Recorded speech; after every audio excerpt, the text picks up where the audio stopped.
Rembrandt is generally considered one of the greatest visual artists in the history of art, but, who would steal a priceless well-known Rembrandt? What could you do with a hot sticky-fingered painting?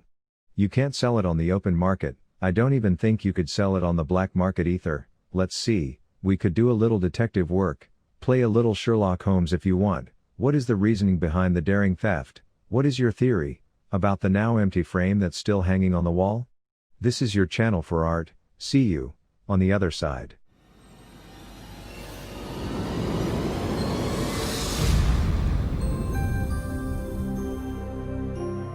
The Sunday Painter.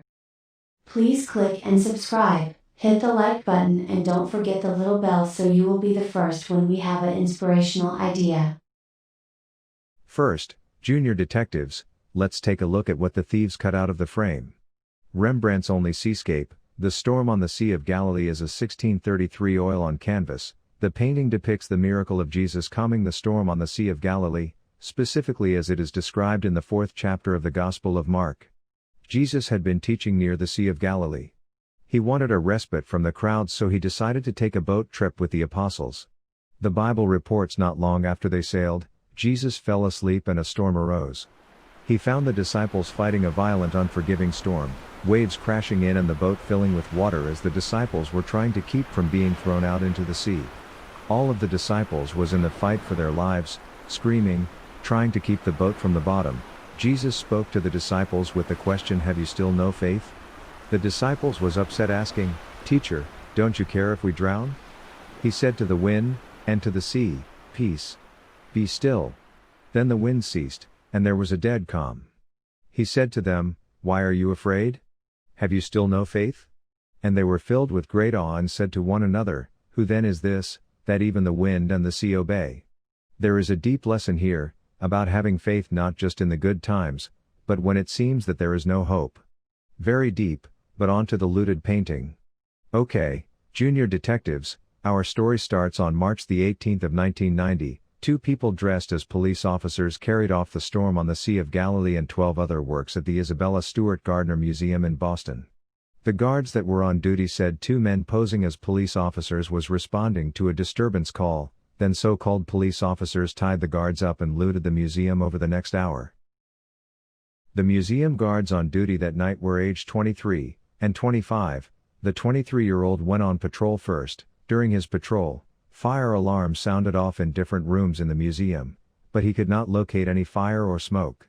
He returned to the security room where the fire alarm control panel indicated smoke in multiple rooms. Assuming some type of malfunction, and he shut down the panel. He did not tell his partner he was doing this or why. Then completing his tour and returned around 1 a.m., at which point his partner began his rounds. At 1:20 a.m. the thieves drove up to the side entrance. Walking up to the door, they rang the buzzer, which connected them to the 23-year-old guard. They explained to him that they were police investigating a disturbance. He could see them on the closed-circuit television wearing what appeared to be real police uniforms. He was not aware of any disturbance, but theorized that as it was St. Patrick's Day, perhaps a reveler had climbed over the fence and someone had seen and reported it. He let the men in at 1:24 a.m. The uniformed thieves were led into a locked foyer that separated the side door from the museum. They approached the 23-year-old at his desk and asked if anyone else was in the museum and to bring them down. He radioed his partner to return to the security desk. He noticed around this time that the mustache on the taller man appeared fake. The shorter man told him that he looked familiar, that they may have a warrant for his arrest, and to come out from behind the desk and provide identification. The 23-year-old complied, stepping away from the desk where the only panic button to alert police was. The shorter man forced him against a wall, spread his legs and handcuffed him. He noticed that he was not frisked. The 25-year-old walked into the room around this time, and the taller thief turned him around and handcuffed him. Once both guards were handcuffed, the thieves revealed their true intentions to rob the museum and asked the guards to not give them any problems. The thieves wrapped duct tape around the heads and eyes of the guards. Without asking for directions, they led the guards into the basement where they were handcuffed to a steam pipe and workbench. The thieves examined the wallets of the guards and explained that they know where they live and to not tell authorities anything, and they will get a reward in about a year. Now, junior detectives, we can assume that was a well thought out robbery. Also, it looks like they have been in there before. We can't just assume this because The real police could go back on recordings and may recognize the two men. Let's make a logical guess that they knew the police would do this, so they had others to do the location of the items they wanted. With a building plan, they would have time to do what they came to do. These thieves are not amateurs. This may have been months or even a year in planning. The thieves' movements through the museum were recorded on infrared motion detectors. They took storm on the Sea of Galilee and a lady and gentleman in black and threw them on the marble floor, which shattered their glass frames. Using a blade, they cut the canvases out of their stretchers. They also removed a large Rembrandt self-portrait oil painting from the wall but left it leaning against a cabinet. Investigators believe they may have considered it too large to transport, potentially because it was painted on wood. Instead, the thieves took a small postage stamp-sized self-portrait etching by Rembrandt on display beneath the larger portrait. Now, junior detectives, we see they came for a few choice works, but having time on their hands thought about taking things that was not on the list. As they prepared to leave, the thieves checked on the guards one last time and asked if they were comfortable. They then moved to the security director's office, where they took the video cassettes that recorded their entrance on the closed-circuit cameras, and the data printouts from the motion detecting equipment. The movement data was still captured on a hard drive, which was untouched. The thieves then moved to take the artwork out of the museum. The side entrance doors were open once at 2:40 a.m. and again for the last time at 2:45 a.m. The robbery lasted 81 minutes.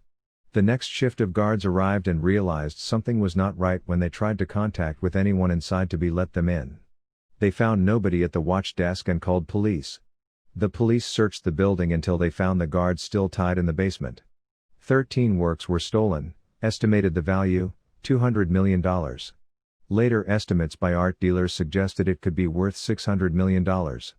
As Gardner's will decreed, nothing in her collection should be moved. The empty frames for the stolen paintings remain hanging in their respective locations in the museum as placeholders for their potential return. Sotheby's and Christie's auction houses to post a reward of $1 million within 3 days. Then increased this to $5 million in 1997, and 2017, it was doubled to $10 million with an expiration date set for the end of the year. There's a catch: the reward is for information that leads directly to the recovery of all of the items in good condition.